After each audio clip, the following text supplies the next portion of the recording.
everyone, and welcome back to the Football Chuggu Podcast. My name is Thomas Durning, and today I'm joined by my co-host, Pearse McLaughlin. Hello, Pearse. Hello, how you doing? I'm doing well. On today's very short podcast, we'll be talking about just a couple of bit of news regarding Celtic and also just a little bit of transfer news, most notably from Liverpool. And at the end of the podcast, Pearse will be giving a rundown of all the latest Asian football news. So, as we'll start off in Scottish football, and we'll start off with the sad news that Celtic are deeply saddened to announce that one of their legendary Lisbon Lions, John Clark, sadly passed away yesterday at the age of 84. So, John Clark, for anyone who doesn't know who John Clark is, he was part of Celtic's Lisbon Lions team that won the European Cup in 1967. He was a centre back alongside Billy McNeil, who was a captain. Obviously a very legendary figure at Celtic, and then he stayed on at Celtic in years to follow after that, whereas he was a kit man. So, Pearse, just want your thoughts on that news that John Clark has passed away. Yeah, just obviously to say, I think in modern football history, obviously everyone knows John Clark was obviously a legendary figure of Lisbon Lions, which was the first British team, the first Scottish team to win the European Cup / Champions League. In fact, as he done it was a squad that was built within a 12-mile radius of Glasgow, which I don't think will ever be done ever again, especially a Scottish side to win a European trophy. So, for one of the legendary figures of the team, one of the remaining few that are still with us, unfortunately, because they're all getting on in age now. It's just a sad day, and obviously, like you say, I think he was obviously an ambassador for Celtic as well in terms of events, meet and greets. Obviously, you mentioned he was a kit man as well. He had a number of various roles throughout the years, but I think everyone knows for his playing days that, like you say, he was a really good centre half. Just a sad day to be honest, because like you say, like that squad's iconic. It's like folklore. Obviously we weren't born when that happened, but you hear stories about it. And how good and how iconic a team they were, and how ahead of the time they were because the football they played, really good football inside. Just a really, really sad day for not just Scottish football, but football in general, because he is a legend. Yep. Obviously, myself and Pearse, you'll obviously we've obviously followed Scottish football for all our life, really. So obviously we are well known to know about the Lisbon Lions team that won the European Cup, the first British team, as you said. That what was famous about that Lisbon Lions team is that they were all Scottish players that lived in a radius of about 10 miles away from each other. They were born 10 miles away from each other, so they were all close from the same city, and that was what was most famous about that team. You don't see that nowadays in terms of a team winning the Champions League and they're all born in the same city. So that was what's pretty famous about that team. And obviously John Clark. Obviously, me and you didn't watch John Clark as a football player, but I heard he was quite a small, sort of stocky player that was quite, competitive and fierce, and would never back out of a challenge and things like that. And he was known for his centre back partnership with Billy McNeil. And obviously, as I said, after he stayed with Celtic for the years to come, was a kit man under Neil Lennon, in his first spell in charge, and then obviously was a Celtic fan all his life, so he kind of got to live the dream. But it was very sad news, and I was just going through that start 11 of the Lisbon Lions team, and there's only three people now that are still alive in that starting 11. So it just goes to show that that sort of team is, not a lot of them are here that are here now. So Well, the three, Tom, just to educate So people. I think it was Willie Wallace, Jim Craig, and the last one was Bobby Lennox. no, he's still not. He's dead now. Hold on, let me.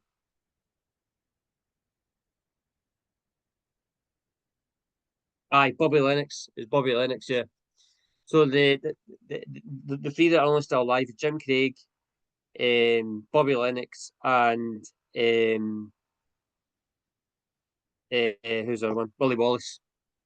So yeah, just obviously, you know, they've all kind of gone now.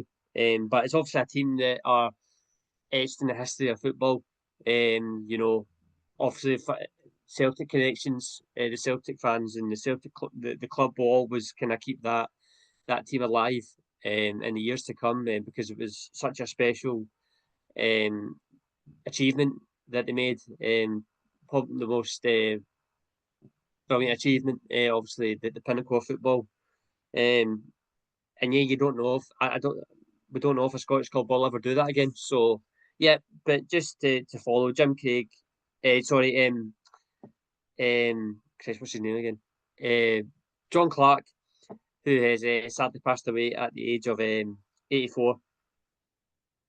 So we'll now move on to a little bit of transfer news. So it is all still quiet on the transfer front. There's not really a lot to talk about.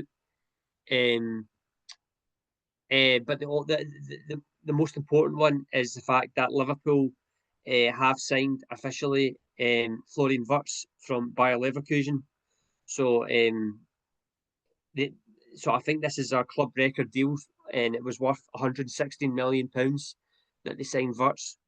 So he signed a long-term deal, which is understood to be 5 years, and he was officially announced last Friday. So, Pearse, what's your thoughts on Florian Wirtz joining Liverpool? Obviously, massive fee. We all know the talent. I've seen quite a lot of them in the Champions League and also Bundesliga. We've seen him. I've seen him up close. When I went to the Celtic Bayer Leverkusen game a few seasons back, and I think he was only 18 or 19 at the time, and he was a level above anybody else in the park. It was the first time I've ever seen him, first time I heard of him. Just his movement, his pace, his bit of skill, he had a bit of everything, and he's very small, diminutive player.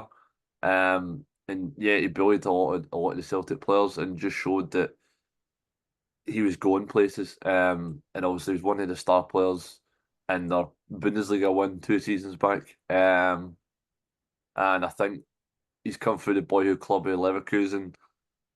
He's gave him a massive fee, and he's gone to the next step in terms of testing himself in the Premier League, which is obviously everyone knows is like I think every kid's dream to go play in the English Premier League for the money, the fame, the amount of viewership you get, the stadiums, and competing against some of the highest paid and some of the best players in the world.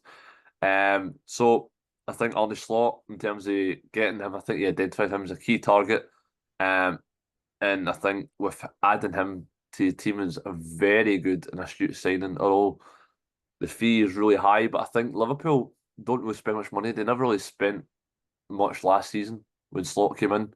And I think this year we'll see a lot more outgoings than incomings in terms of Liverpool, in terms of the balance in the PSR and the financial fair play. 'Cause I think Nunez has been talked about going to Napoli, and obviously I think maybe Jota might be leaving as well. There was talk about Luis Diaz. So I think in terms of his versatility as well, because Wirtz is most predominantly a 10, but he's played in like a false nine position, he's played on the left, he's played on the right.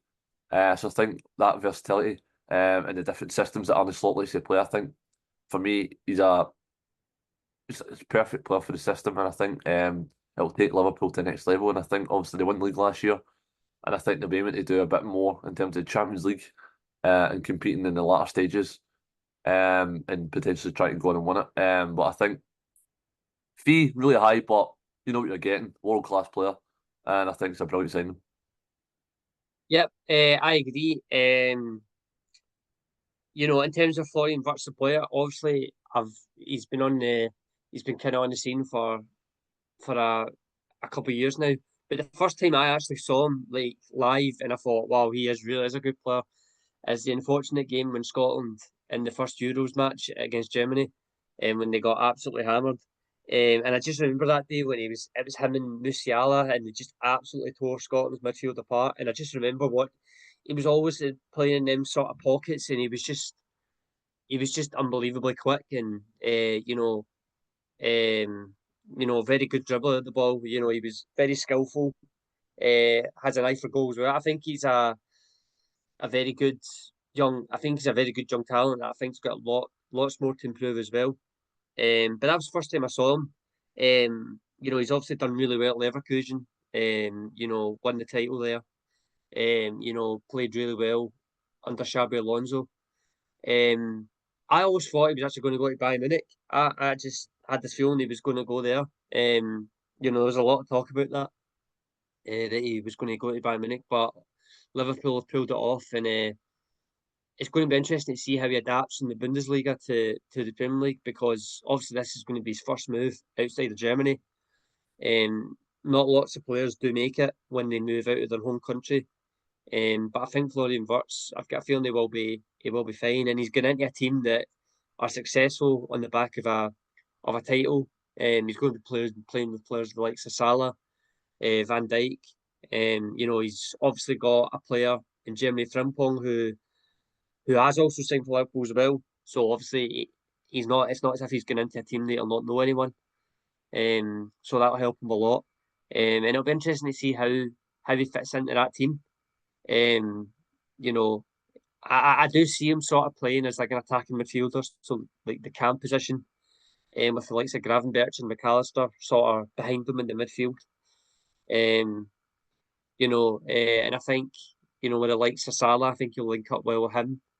And yeah, he said something about the fact that just before, like when he was thinking about what he wanted to do in terms of what club he was going to go to, he spoke to Arne Slot like a couple of months ago, and Arne Slot told him exactly what he wanted him to do, and first said that kind of made his mind up. So obviously he's going to be confident when he comes in that the manager knows what he wants him to do and how to get the best out of him. So yep, I'm really looking forward to seeing him in the Premier League, and see how he gets on in a Liverpool shirt. But it's quite weird as well, just finally, the fact that Liverpool have spent that much money. They're not really known for going out and splashing the cash like that. So, yep, Florian Wirtz officially confirmed as Liverpool player. And then in terms of our transfer news, there is still just kind of rumours going on. Nothing really confirmed yet. So, but obviously in the weeks to follow on the podcast, we'll get more into that when deals are officially signed off. So, yeah, that's the transfer news. And for the final part of the show, Pearson will give his Asian football roundup. Yeah, so obviously the Korean League and the Japanese League are still going on. So that's still a lot of football to be played in Asia. So the K League 1 on Saturday, 21st of June, we had Gangwon FC 3, Daegu FC 0, Jumbo the Motors FC 1, FC Seoul 1, Hong Steelers 2, Jeju SK 1, and then Sunday, the 22nd of June, we had Gimcheong Sangwoo 1, FC Anyang 0, Gwangju FC 2, Daejeon Hana Citizen 2. So it's leading the top of the table looking like this. Jumbo got an 8-point lead at the top of the table on 42 points after 20 matches. Daejeon Hana sitting second with 34 points. Making up the top three is Gimcheong Sangwoo with 32. And just outside the top three, also at 32 points, but it's Pohang Steelers, but obviously get 5 goals less. So very tight at the top of the table. But Jumbo have got a wee bit of a gap at the moment. And they look as if they're on course to win the first title in a wee while. And at the bottom of the table, we've got rock bottom, Daegu FC, 13 points from 20 matches. 11th position, we've got Suwon FC on 16 points, having played a game less. And then 10th position, we've got Jeju SK on 22 points, making up the bottom three. We'll now move on to G League 1 action. So Saturday, 21st of June, we had Aviva Fukuoka 3, Albert Sagata 2, Shimichi Zelvia 2, Kashi Antlers 1, Cerezo Osaka 2, Tokyo Verde 1, Kashi Russell 3, Kyoto Sanga FC 3, Kawasaki Frontale 1, Vissel Kobe 2, Nago Grampus 1, Shimizu S Pulse 1, Yokohama F Mariners 0, Fagiano Okayama 1. Sunday the 22nd June with Yokohama FC 0, Sanfrecce Hiroshima 4, Gambo Osaka 2, FC Tokyo 0. And it's leading the table looking like this. At the top we have Cashew Antlers top on 41 points from 21 matches played. Second with Cashew Racel on 38 points. And in the top, making up the top three is Sanfrecce Hiroshima on 36 points, having played a game less. Vissel Kobe are also joint on 36 points in fourth position, on the same points in the same games, but 4 goals less than Sanfrecce Hiroshima. And then just below them is Kyoto Sanga in fifth position on 35 points. So rock bottom we have Yokohama Mariners, 14 points in 20 matches. They're getting a bit of cut adrift at the moment, and they need to start putting up results very, very soon. The Yokohama counterparts, Yokohama FC, 19th position on 19 points. 18th position, Albert Sagata on 19 points. And just outside the relegation playoff places is FC Tokyo in 17th position on 20 points. So in terms of other Asian football news, Urawa Red Diamonds were closing out on a historic win against Inter Milan in the Club World Cup, and then conceded twice in the final 20 minutes. Now they've been eliminated from the Club World Cup. Yokohama F Mariners announced that Patrick Kisnorbo has resigned as head coach. He arrived in Yokohama as an assistant at the start of the season before replacing former England number 2 Steve Holland in April. The K-League announced that it will abolish the ban on registering foreign goalkeepers starting from the 2026 season. The rule was originally implemented in 1999 to ensure more opportunities for domestic goalkeepers. The K-League has also announced that starting from the 2026 season, the number of substitutes of the matchday squad list in the K-League 2 will increase from 7 to 9. Ulsan HD manager Kim Pan-Gon has been appointed to lead the K-League All-Stars against Newcastle United. Lee Jung-hyo will serve as his assistant. So Tottenham Hotspur are set to sign Koto Takai from Kawasaki Frontale. An agreement for the 20-year-old Japan international defender has been reached for £5 million, which translates to $6.8 million American dollars, or 1 billion Japanese yen, which would represent a record fee for a player in the J League, the top division of Japanese football, moving overseas. So South Korea have announced a 23-man squad for the 2025 EAFF-E1 Championship, which is also held in South Korea for the very first time in 6 years. So the squad is mostly based off foreign players, so I'll quickly run through the squad. So goalkeepers, we've got Kim Dong-hoon from Incheon United, Lee Chang-gyun from Daejeon Hana Citizen, Lee Jung-hyo from Ilsan HDFC. Defenders with Kim Moon-hwan from Daejeon Hana Citizen, Kim Joo-sung from SC Seoul, Kim Tae-hyun from Cashew Antlers, Kim Tae-hyun from Jeonbuk FC, Park Sung-wook from Pohang Steelers, Byun Jin-soo from Gwangju FC, So Myung-gwan from Ulsan HD, Lee Tae-sok from Pohang Steelers, Cho Hyun-taek from Ulsan HD, and then midfielders with Kim Bong-soo from Daejeon Hana Citizen, Kim Jin-gu from Jeonbuk Hyundai Motors, Na Sung-ho from FC Cheer Moon Sun-min from FC Seoul, Park Jin-sub from Jeonbuk, Song Min-woo from Gangwon FC, Lee Dong-kyung from Gimcheong Sangmu, and Lee Sung-won from Gimcheong Sangmu, John Jin-woo from Jeonbuk Hyundai Motors, and 2 forwards of Oh Se-hun from SC Cheer and Lee Ho-jae from Pohang Steelers. And that is all your latest Asian football news. Thank you, Pearse, and thank you everyone for listening to this episode of the Football Chuggu Podcast. This podcast will be available to listen to on the Football Chuggu YouTube channel and also the Football Chuggu website. Thanks for listening and see you soon. Bye-bye.